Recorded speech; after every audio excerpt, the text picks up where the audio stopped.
there, it's me, Ripper the Clown, the unpredictable cartoon character come to life. And from the vast pop culture archives of Ripper the Clown, I present to you an extremely rare, extremely scarce episode of Wrestling with Jim Ross from AM750 WSB out of Atlanta from late 1992. Jim Ross interviews Cactus Jack, and if you listen very carefully and you know what to listen for, you will hear a very young Ripper the Clown, before Ripper the Clown was Ripper the Clown, you'll hear a very young Ripper the Clown call into the Jim Ross show, and he will talk to Jim Ross and Cactus Jack. I'll be a very shy and meek version of Ripper the Clown, but one of the very first media appearances of Ripper the Clown nonetheless. So enjoy and bask in this amazing, nostalgic piece of audio from late 1992, Wrestling with Jim Ross with his guest, Cactus Jack, and again, a very early, probably the first, media appearance of a young, meek, and shy Ripper the Clown.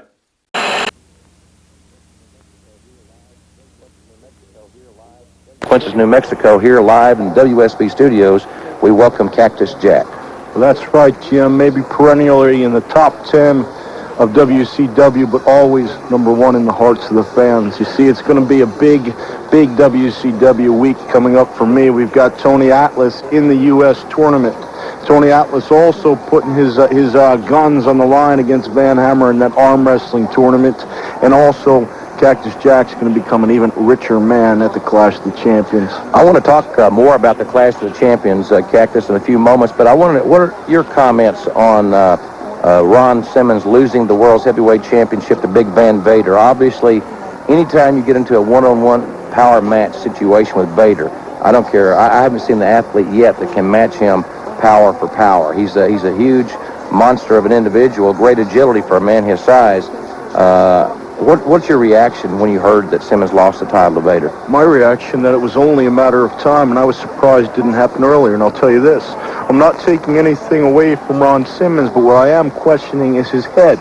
You see, for a long time, I was on TV practically begging Ron for his own good to keep the World Heavyweight Championship on his mind and feuds off of it. You see, it takes too much energy, too much strength, all of your intelligence to hold on to a world title. Ron Simmons doesn't have that much intelligence to begin with. So what is he doing embroiled in feuds? What's he doing signing matches for the Clash of the Champions in a Thunder Cage? What's he doing signing for Falls Count Anywhere contests against myself and different partners? I've always maintained that the World Heavyweight Championship should be number one. Ron Simmons made his ego number one, and he paid the price. It could have been Van Vader, it could have been Rick Rude for that matter, it could have been Cactus Jack, but somewhere along the line, Simmons' concentration was going to lapse, and it did, and he paid the price. How do you evaluate Big Van Vader as the world's champion? How do you evaluate him as a competitor? I think he's unstoppable, but is he unbeatable? I don't know. People are going out there, and this is another problem. I wish that some competitors like Sting, like Simmons, would realize that winning the heavyweight belt is first and not their ego. Sting's out there trying to prove to the people that he's the people's champion, and that's fine because he's earned that title. But he's not the world champion, because until he realizes that the idea is to put Van Vader down 1, 2, 3, and not to show everybody that he can stand toe-to-toe and trade punches and take all the blows in the world, it's going to be a long time before Sting regains that championship.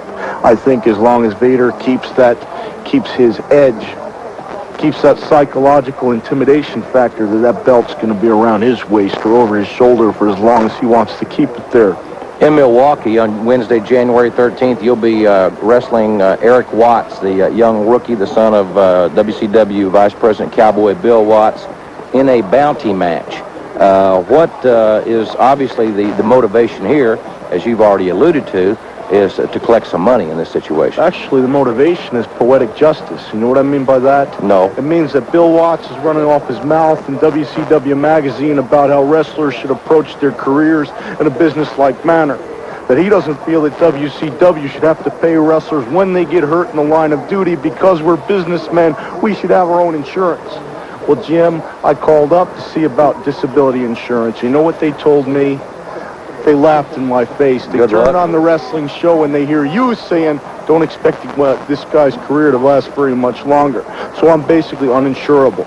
So what I'm going to do to create my financial future, to ensure it, if you will, is I'm going to take that bounty off the head of Erik Watts. I'm going to stick it in my pocket. And when Cowboy Bill goes to visit his little son in the hospital and he says, why, he just has to look at his own self in the mirror and realize that if he'd taken care of me a little bit, maybe I would have taken care of his son, but that's not going to happen. We'll be talking more about the Clash of the Champions that you can see live on TBS, live as it happens, 2.5 hour special in prime time on Wednesday night, January 13th, 8 o'clock Eastern time, 8:05 Eastern, 7:05 Central time. Let's go to the telephones, get a quick call. Tori, you're on Wrestling with Jim Ross and Cactus Jack. Yes? Hello, you're on the air. Oh, this is Tori. Okay, Tori, how you doing? Hey, I've been trying for 6 months. My first question is, Jim, I was watching TV, and I saw the Steiner. They were rapping for the WWF. I wonder why did they leave WCW? Well, I think it was a combination of reasons, but I think primarily the reason is that they didn't come to contractual terms and agreement with WCW officials and decided to try the WWF. They had not wrestled there previously, so hopefully we wish them the very best of luck. They're an outstanding team. They're two good guys, and hopefully someday maybe they'll be back here in WCW to compete again. Cactus, I'm sure that you probably don't feel too badly that the Steiners are gone because you've had some real wars with those guys. Yeah, well, I like those wars, Jim. I'm going to miss them just like all the fans were. Rick and Scott, I guess, were doing what they thought was best for their careers, but I think somewhere in the back of their minds, they realized that a move to the WWF meant a move away from Cactus Jack. Well, that's certainly one perspective, I would say. Tori, thanks for your call. We appreciate it, and hope it won't take you 6 more months to get on the air. We appreciate your call. Let's talk to Lee in Forest Park. Hi, Lee. Hi there, Jim. I want to know what happened to Paulie Dangerously. Paulie Dangerously is still I know he's still in WCW, but I don't really know what he's doing. He's not making a lot of television appearances, but I know that his presence is still felt from time to time, so I really don't know what he's doing. Cactus, could you add anything to that? I can say that Paulie Dangerously is the one dangling the bounty money out there on the fish hook. So as far as I'm concerned, Paulie Dangerously plays a big part in my future. So he just hasn't obviously been making a lot of television appearances, and he's rather boisterous, so sometimes his absence is more noticed than others. We do appreciate your call tonight, Lee, from Forest Park, and we want to remind everyone again that the big event coming up in the Omni will be on Sunday, February the 7th, 3 o'clock in the afternoon, and the Omni here in Atlanta. Remember, it's a Sunday afternoon, 3 p.m. start in the Omni. Now, the card has not yet been finalized, but I'm going to tell you what I know on the event. Big Van Vader will defend the WCW World's Heavyweight Championship in the Omni on Sunday afternoon, February the 7th. Also, Sting will go one-on-one with Paul Orndorff. And I understand, by just a rumor, I don't know if it's going to happen or not, but I understand that Medusa may accompany Paul Orndorff to ringside, which could be an interesting situation. Plus, a 6-man elimination tag team match has been inked as well. When you lose a fall or a decision, you must return to the locker room. Ricky Steamboat, Shane Douglas, and Dustin Rhodes will meet Flying Brian Pillman, Stunning Steve Austin, and Barry Windham. That should be a tremendous contest. Now, those are only 3 of the main events that have been signed for Sunday, February 7th, 3 o'clock in the afternoon in the Omni. Kids 14 and under. Tickets are only $2 with a paid adult admission. You can call 249-6400. That's Ticketmaster for more information. And tickets are available at all Ticketmaster outlets for the Omni in Atlanta. A big afternoon event, Sunday, February the 7th. We hope to see you there. And this portion of Wrestling with Jim Ross is brought to you by the WCW magazine, and we'll be right back. Clark Howard does it again. You are one of the luckiest people in Atlanta in 1992. Your people just jumped on that and really rattled that man's cage, or otherwise I never would have seen a penny of that money. Never. Clark Howard never says never. I mean, it really shook him loose, and he did give me my money back in a certified check. Check it out. The Clark Howard Consumer Advice Show, weekday mornings at 9 on News Talk Radio AM750 WSB. Why do I give blood? Jim, he's my husband. He was walking back to the office one day when suddenly he collapsed. He was lucky a friend was there to catch him. It was his heart.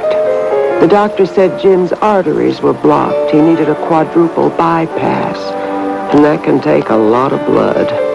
They let me see Jim in the recovery room. There were ugly tubes coming out of him, and he looked so gray and helpless. But he was alive. And I thought, dear God, I've never seen anything so beautiful. Jim was lucky. But there are other Jims who'll need blood, so every couple of months I give some. And I think we're pretty lucky, Jim and me. When was the last time you gave blood? A message from the National Blood Resource Education Program. Hi, I'm Scott Slade. Hope you're having a great holiday weekend. Join us Monday to start the first workday of the new year with news, weather, and traffic reports from 5 to 9 a.m. Plus, a sneak peek into 1993 for folks in Gwinnett County. Here at Atlanta's news, weather, and traffic station, News Talk Radio AM750 WSB. This is Michael P.S. Hayes with the fabulous Freebirds, and baby, when you're hot, you're hot. And the hottest thing going in talk radio today is Wrestling with Jim Ross here on AM750 WSB. And if you think you're hot enough to handle it, call 872-0750 or 1-800-WSB-TALK. Thank you very much, Michael Hayes, and welcome back to the program. Jim Ross along with Cactus Jack live here in Atlanta. Thank you for being with us here. Our meteorologist, the world-famous Kirk Headlock Mellish, has said that tonight it will be cloudy with a slight chance of rain. He's hedging his bets. Slight chance means it could or could not rain. A low of 45 degrees. Tomorrow, cloudy with a 40% chance of rain. High of 62 degrees. Right now, it's 48 degrees here on Peachtree in Atlanta, and we thank you for being with us. This is a quick look at the upcoming WCW calendar. This Tuesday, WCW Stars will be live in the Georgia Mountain Center in Gainesville, Georgia. 7 o'clock is starting time on Tuesday night in Gainesville. On Wednesday, WCW travels to the Cradle of the Confederacy, meaning Montgomery, Alabama, at the Civic Center. That'll be a 7 o'clock start in Montgomery this coming Wednesday night. And then on Thursday, I have Blairsville, Georgia, the old middle school on Thursday night. Also, Little Rock, Arkansas, Barton Coliseum Friday night, and Pell City, Alabama, at the Civic Center in Pell City, Alabama on Friday night. These are benefit events in Pell City and in Blairsville, Georgia. And then on Saturday the 9th, Monroe, Louisiana at the Civic Center, and Elberton, Georgia at the middle school gym. That'll be on Saturday the 9th of January. And then 1 week from tonight, WCW will be in the Crescent City of New Orleans, Louisiana, downtown at the Municipal Auditorium. And then we'll be back at Center Stage here in Atlanta on Monday night, January the 11th, for a national television taping of WCW Saturday night. Then, of course, we talked about Milwaukee at Mecca on Wednesday, January 13th, Hammond, Indiana on the 14th, and Haleyville, Alabama on the 14th, Portland, Indiana, and Coleman, Alabama on the 15th, Detroit, Michigan, Cobo Arena on the 16th of January, Canton, Ohio at the Civic Center on the 17th of January, plus events coming up the next few weeks in Altoona, Pennsylvania, Springfield, Missouri, St. Louis, Missouri, Philadelphia, Pennsylvania, Baltimore, Maryland, Norfolk, Virginia, Winston-Salem, North Carolina, Roanoke, Virginia, Milledgeville, Georgia, Dublin, Georgia, White, Georgia, Waycross, Georgia. My gosh, we're all over the world here. Anderson, South Carolina, and Altoona, PA at the Jaffa Temple. All those events coming up, and we'll be happy to pass any of that information along to you here on the program, and we'll hit these dates again a little bit later in the broadcast. As I said, we're here with Cactus Jack in our studios here in Atlanta. We're going to be taking your telephone calls, 872-0750, 1-800-WSB-TALK. All the lines are blinking again, and we are going to get as many on as we can, as we said. And we're going to go talk to Stephen in Stockbridge. Stephen, you're on Wrestling with Jim Ross and Cactus Jack. I'd like to ask, who won the King of Cable match at Starrcade? The King of Cable match at Starrcade was won by Sting. He defeated Big Van Vader, and Cactus, he used some very unique strategy. He almost, it seemed as if he wanted to extend Vader to perhaps let him punch himself out. Yeah, I heard the analogy kind of like Muhammad Ali and George Foreman in Zaire, Africa, where George Foreman just literally punched himself out and had nothing left. I don't think it was a case of Big Van Vader having nothing left. I think it was just a case of Sting having a little bit more. He said he went out before the match and said that he was going to tire Van Vader out, and that's exactly what he did. I was speaking to you before, and I said on a first-hand basis that was one of the top 5 matches I've ever seen in my life. So it leads me to ask, what kind of wars are these two going to have when it's no longer the King of Cable on the line, but the world's heavyweight champion? Very good point. Stephen, thanks for your call. Let's talk to Frank in Atlanta. Frank, you're in Wrestling with Jim Ross and Cactus Jack, and thanks for calling. Hey, Jim, I got 2 quick questions. Okay. First of all, why is Paul Orndorff coming out of retirement? Well, he's not coming out of retirement like in the last few months. Paul's been wrestling quite a great deal, I think, up in Smoky Mountain Wrestling, and he's been doing some other independent circuits and that type thing. So he decided to make another run at it, and even though Paul is about, I'm 41 today, as a matter of fact. And, Happy birthday. Thank you, and I lived that long. It's amazing. But he keeps himself in great shape. I really believe that the guy's got a lot of competitiveness left in him, and I think the guy could be a major player here in WCW if he can stay healthy. Great. Secondly, Jack, Cactus Jack, I think you could beat Van Vader. You know, I made that ply about 4 months ago when Van Vader, or 6 months ago when Van Vader was the heavyweight champion of the world. I said, now wouldn't that be an interesting match? The immovable object against the immovable force against the unstoppable object. I think it would be a matchmaker's dream. Now, I'm not quite sure. I'd have to go home and really think about ways to beat Van Vader, because to tell you the truth, in my mind, there is none coming to it. But I'd certainly welcome the chance. I just hope I'm working hard to try to get enough wins under my belt to be considered. Frank, we appreciate your call tonight, and thank you very much here on the program. Let's we were talking before we went to the news with Jason down in Augusta. And Jason, you were holding so long, I wanted to allow you to finish your thoughts and your comments. Are you still there? Yes, ma'am. Okay, go ahead. Okay, yeah, I was wondering why didn't the WCW use all of the talent they had in the Starcade instead of just some of the guys, they used them 2 or 3 times that night? Well, give me an illustration. Who did wrestle that you wanted to see? Paul and Steve Austin. And instead I saw Big Van Vader wrestle. I thought he was just going to be in the one match, and I saw Steve. Sometimes I already knew, but like some of the guys, like Muda, I didn't know he was going to be in the match and in Battle Ball as well. Well, I don't think he did either till he got there, and then so Jason, you're asking a question that I don't really have an answer for. You're asking a philosophical question that I'm quite honestly I don't know what the answer is. I thought that the tag matches for the most part were pretty competitive. I think any time that you put teams together randomly, and Cactus, I'm not a wrestler, you can elaborate on this much better than I, but I think any time you put random people together on I don't want to say it's spur of the moment. I mean, it's an impulse thing. Draw the name, there you go. Sometimes those matches are not as technically smooth and as technically perfect as a lot of us would like to see. Well, that's right. No, I was in a different situation because I'd known for 3 or 4 weeks who my partner was going to be, but still there was no communication. I couldn't even talk to him beforehand because he wouldn't speak to me for some reason. But as far as the other people are concerned, sure, it's a blind drawing, so it goes to show that Van Vader didn't know he was going to be in Battle Bowl, but when you got that much prestige on the line and a $5,000 ring, sure, it's something that everybody wants. A lot of wrestlers put that right on a par with a Super Bowl or a World Series. People are vying for that. So of course, even though Van Vader is also competing for the King of Cable, he wants his hand in the Battle Bowl also, because a Battle Bowl win goes a long way to determining your financial future in WCW. So I think what you're basically have a problem with is odds, and there's nothing you can do about it. Odds are what they are.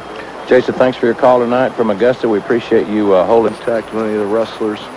I don't know how he won it. I'm just glad he did. So, but we'll have that videotape on that match. Some highlights of it will be on TV this weekend. So catch the television and you'll find out when we all do. Because like I said, I haven't typed thing to the best of my knowledge. But as far as I know, the will gives in, and then it's just a matter of... And I'm just mad as hell, to tell you the truth. Well, I can tell that, Chris, and I hope that you calm down a little bit. No, Chris, I understand I understand your convictions, and I respect your opinion. Don't necessarily agree with it, but that's not the point here. But Cactus, what'd you have to say? Well, I think that Chris should take that energy and put it into a letter-writing campaign, because, Jim, whether you like the rules for Sting and Rick Rude, if you're going to put absorbers that most people do, he's got very little body fat. Exactly. I guess that's catching up with him. That, it can work for you or against you. in that regard, and he really does. He's in great shape, but that neck is really a delicate thing. Let's talk to Jacob in Westville, Illinois. Jacob, you're on Wrestling with Jim Ross and Cactus Jack. Hi, Jim. How's Cactus? How are you? Hi. I have 2 questions and a comment for Cactus. All right. First off, I'd like to say, Cactus, you're the greatest. I'm a big fan of yours, and thank you for the autograph photo you sent me. I sent you an autograph photo. Why'd you write to me? Yep. You see, Jim, I go that extra yard, and that's why, like I said, I may be in the top 10 of WCW, but I'm actually #1 in the hearts of the fans. You are. Mm-hmm. And my question is, where is Jake the Snake at? Well, we've discussed this thing on this program until probably everybody's tired of hearing it. Jake Roberts had some personal problems that he wanted he needed to take care of, and as far as I know, that's what he's still doing. He had some personal things to take care of regarding his private life, and really, I don't really want to react to it any more than that, because it's really none of my business as far as his private life is concerned. Okay, and I was also wondering when you guys are coming back to Danville, Illinois. Danville, Illinois. I don't know if I have. Jacob, I was there a couple months ago. Hopefully never. I don't know if Danville is on the... I don't see Danville on the calendar for the next couple of months, but I'll tell you what I'll do. I'll make a note of it, and if we have something scheduled there, I'll certainly make an announcement there. We appreciate your call. Jim, I'll just make a point about letters written to Cactus Jack. If you want something in return, first of all, you've got to write me a letter. No, just, can I have your autograph, Cactus? It's got to be a qualifying letter stating, first of all, why you would like the autograph, why you feel you're deserving of it, and second of all, you need a self-addressed stamped envelope. So I'm a busy man. I've got a lot of things to do. If it's just a matter of sending out an autograph and putting it your way, sure. But don't expect me to address the envelope also. Let's go back to telephones tonight. Ted in Uniontown, Pennsylvania. You're on Wrestling with Jim Ross and Cactus Jack on News Talk Radio AM750 WSB in Atlanta. Hi, Ted. Hi, how you doing, Jim? Good. I got 3 questions. I live up here in Pennsylvania, near Pittsburgh. When is WCW going to come back to Pittsburgh? And I also want to know, with that, we lost WWF Wrestling on our station, Channel 11. Mm-hmm. What's the chances of WCW taking over? Taking over that slot? Yeah. Well, I had a meeting in Pittsburgh, Ted, about a month ago. I flew up there and met with Channel 11, and we're discussing some things. We're going to meet a little bit later on this month to see if there's a possibility that we could become affiliated with their station. It's ironic that that station is owned by the same group that owns WSB here in Atlanta, and so it's a great group of people, and hopefully something can come of that with one of our broadcasts on that station. I don't know. We're just talking right now, so it's certainly nothing official. But we would love to come to Pittsburgh on a regular basis. But again, once we strengthen our television position in the market, we'll have a better marketing opportunity there. But hopefully sometime in '93, Pittsburgh's going to become one of the at least semi-regular stops. Did you know I learned to wrestle in Pittsburgh? I did that. I certainly did. I mean, you said about a month ago that there's going to be some new wrestlers coming in. Is it possible that you can, on your show in the near future, give some background of the new wrestlers? Sure. Ted, I'll tell you what the deal is that I want to be sure that these people that are on their way don't have any contractual problems, and we don't get them in any trouble with their jobs. But I certainly will, and there are going to be some new faces. Matter of fact, several new faces I think will be competing in WCW, especially here in the early part of this year. I want to remind everyone once again of the Clash of the Champions. It's going to be in Milwaukee, Wisconsin, from Mecca on Wednesday, January 13th, 7 o'clock Central, 8 o'clock Eastern Time, live as it happens on TBS, 2.5 hours live in prime time. The big main event that's been signed, an 8-man Thunder Cage match. It's a no disqualification, come dressed as you are, street fight. And the teams signed include Sting, Ron Simmons, Van Hammer, and Dustin Rhodes. Their opponents are scheduled to be the Barbarian, Barry Windham, Big Van Vader, and Ravishing Rick Rude. Now that, of course, is the tentative situation there is Rude's neck, and Ron Simmons has got a bad shoulder. We're going to talk about that a little bit later in the program. But the Milwaukee, Wisconsin event is going to be live on TBS on Wednesday, January 13th. Ricky Steamboat and Shane Douglas defend the Unified World Tag Titles against the Flying Brian Pillman and Stunning Steve Austin. Cactus Jack, my guest tonight in the studio, will meet Erik Watts in a bounty match. Heavy Metal Van Hammer goes one-on-one with Tony Atlas in an arm wrestling contest. Plus, you'll see the tag team of Johnny Gunn and the Z-Man take on the Wrecking Crew Two Cold Scorpio takes on Scotty Flamingo, and Brad Armstrong meets Chris Benoit. It's going to be Mayhem in Milwaukee. Live on TBS, 7 o'clock Central, 8 o'clock Eastern Time. Live on TBS from Mecca in Milwaukee, the Clash of the Champions, Wednesday, January 13th. And we'll be back with more of Wrestling with Jim Ross on News Talk Radio, AM750 WSB. Atlanta's morning news on AM 750 WSB with the most accurate weather from Atlanta's only full-time radio meteorologist. News Talk Radio, AM 750 WSB. Depend on it. There's a place where kids can go during those critical hours after school.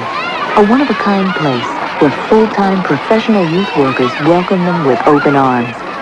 A place that helps kids avoid drugs and crime and alcohol, and teenage pregnancies, and all the perils of the streets. A place that teaches kids job skills and life skills, how to have respect for others, and how to have respect for themselves. A place that fills that void where school leaves off, a home away from home. In your community, there's only one place that cares so much, that does so much. It's the Boys and Girls Club. Please, support the club that beats the streets. Support the Boys and Girls Club. Support the Boys and Girls Clubs of Metro Atlanta, a positive place for kids. Call 527-7100. Hi, this is Mike Malloy. Join me Monday, noon to 3 for talk radio designed to get your interest up, stimulate your imagination, and also, we have a lot of fun. The Mike Malloy Show, Monday, noon to 3, right here on AM 750 WSB. This is the Stinger here for Jim Ross on AM 750 WSB. Give him a call and talk to him right now on 872-0750 or 1-800-WSB-TALK. Call now. Thanks for being with us tonight. We certainly appreciate everybody calling, and the phones are still busy as they can be. We're going to get back to the telephones. Jim Ross along with Cactus Jack live from our studios in Atlanta on West Peachtree, 47 degrees right now in Atlanta. And, of course, we'll be back with you here next week, 9 o'clock Eastern Time for more